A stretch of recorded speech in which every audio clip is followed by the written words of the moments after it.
Elhamdülillahi Rabbil alemin. Ve la kıybetul muttaqin. Ve salatu ve selamu ala Resulü Muhammed ve ashabu ecmain. Kâle Allah Teala ya eyyühellezine amanu la tahunallahu ve Resulü ve tahunu emanatikum ve entum ta'lamun. Sadakallahul azim. Allah Teala Kur'an'da ayet. Ey iman geldi. Ya eyyühellezine amanu. Ey iman keltirgende pendeler. Allah'a, paygambarga jana sizlerge işenip tapşırılgan amanatlarga bilip turup kıyanat kılbagıla. Бұл сөзді біз айта тұрған сөз қиянат қылу. Қиянат қайсыға десе, бардық нәрсе қиянат қылу шариғатта арам қылынған. Біреуінің малына, біреуінің мүлкіне, біреуінің жүзіне керек болса, біреуінің денесіне, біреуінің субханалла башқа бір нәрселердің барына қиянат қылыш шариғатта арам қылынған. Пайғамбар саллаллаху алейхи ва саллям шундай деп айтады. Пайғамбар саллаллаху алейхи ва саллям шундай дуа айтады екен. Пайғамбар саллаллаху алейхи ва саллям шундай айтқан. Мұнафықтың екі жүздінің белгісі үшеу болады. Сөйлегенде қалып айтады. Уада берсе атқарбайды. Үшіншісі аманат тапсырса қиянат қылады. Азырқы мезгілде қиянат қылғандар аябай көбейді.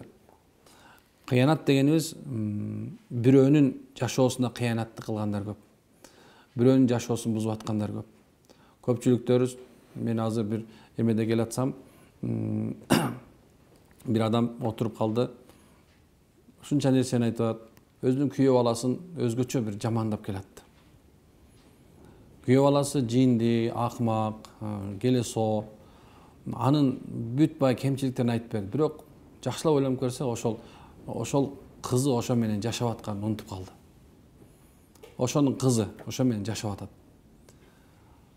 Биз көп убакта билбестен туруп эле бир адамдын тагдырында эмне жазылганын билбей эле, эмнекен ошол адам эгерде бир оокат кыла албай калган болсо, бир үй бүлөсүнө бир кичине бир ал ойлогондой, биз ойлойбуз ушундай бир адамдар бар эле, бай болсо эле, колунда бар болсо эле бактылуу болуп калат.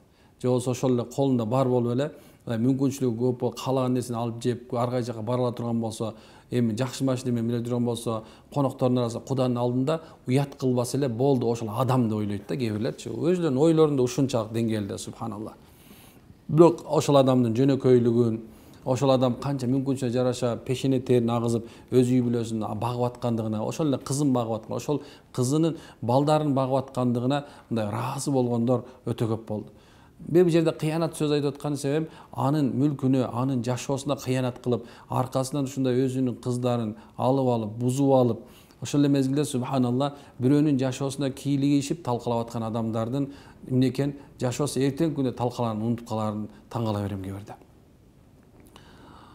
Пайгамбар саллаллаху алейхи ва саллям эки шерик бири-бирине кыянат кылбаганча, мен алардын үчүнчүсү болом.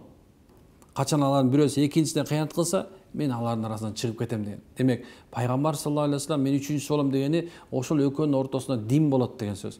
Качан экөө бирине кыянат кылса, ал жерден дин чыгып кетет. Ал адамдар динден чыгып кетет деген коркунуч бар экен. Демек, көп убакыттарда мындай адамкерчилик деген нерсени унутуп калгандар бар. Адамкерчилик.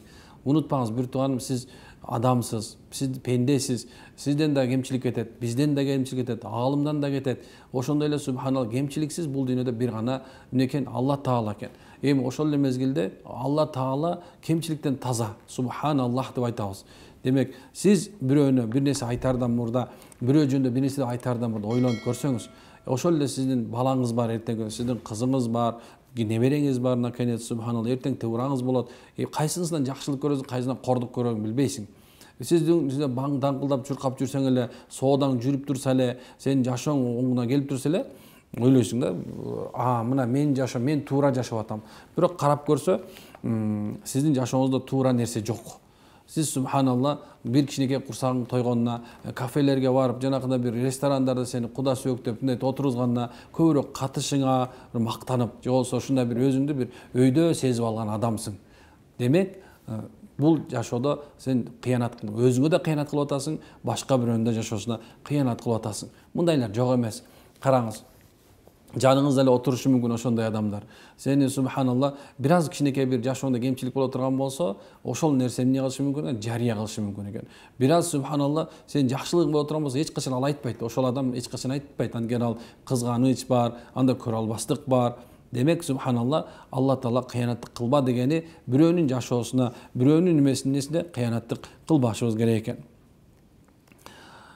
Пайгамбар саллаллаху алейхи вассалам кимге илимсиз фатва берилсе, ага таянып күнөөгө батса, анын күнөөсү фатва берген адамга болот. Караңыз. Демек, сизден бирөө жакшы бир кеңеш сураган болсо, диний бир сураган болсо мейли, сиз ошол нерсени өзүңүз нафсиңизге ылайыктап койгон болсоңуз, ошонун күнөөсүнө шерик болуп атасыз. Бирөөнүн жашоосун бузсаңыз, бирөөнүн субханалла күйөө балаңыздын, ошол эле мезгилде келиниңиздин, кызыңыздын жашоосун, кошунаңыздын жашоосун, досуңуздун жашоосун бузуп аткан болсоңуз, кыянат кылып, анда эмне экен? Ошол күнөөсүндө, анын жашоосунда бирге болосуз. Бирок аны буздуңуз мейли. Сиз эч нерсе болбой калдыңыз, четте турдуңуз. Бирок унутпаңыз, сиздин балаңыз бар. Эртеңки күндө ошол нерсени дагы балаң көрө турган, унутпашың керек. Кызыңдын да башына келип калат. Анткени сенде дагы бала бар, сенде кыз бар. Ошондой эле сенде кошунаң бар. Пайгамбар саллаллаху алейхи вассалам ким бирөөнүн эмнесин, кемчилигин, айыбын жашырып калган болсо, Аллах анын айыбын жашырат. Качан алар башка бир айып ачкан болсо, эч бирнекен үйүндө отурган боюнча акыбалында шерменде болуп калат деп айткан. Келиңиз, бул коркунучтуу нерсе. Анткени сиз дагы, мен дагы эмнекен эртең күн Алланын алдына барабыз, Алланын алдына жооп берип бар болот. Эгер Алланын алдына жооп берип бар акыйкат ишенип аткан болсоң, анда ар бир сөзүңө, ар бир кыймыл аракетиңе ойлонушуң керек. Анткени себеп, эгер ойлонбой кылынган, эмнеге оңтойбогон бир оорга жолугат ата бабабыз. Эмнекен эч нерсе ойлонбойт эле бир нерсени сүйлөп салдың. Демек ошол нерсең башыңа келбейин, Алла Тааланын алдында эч качан өлбөй турганын унутпашыбыз керек. Мына азыркы мезгилде шайлоолор башталат. Ошол мезгилде субхана канча адамдар бири-бирине кыянат кылат. Аны билбей туруп тигини жамандап, тигини жакшы деп айтышат. Тиги жардам берди, бир жардам берген жок дейт. Ошондо кээ бирлери деген бирөөнүн жашоосуна кийлигишип, бирөө-бирөөлөрдү бузганга да аракет кылгандар бар. Алла Таала бардыгыбызга иман хидаят берген болсун. Бул дүйнөдө да кыянаттыктан Алла сактасын. Эртең кыямат күнүдө боло турган кыянаттыктан Кудайым сактасын болсун. Ассаламу алейкум ва рахматуллахи таала ва баракатуху.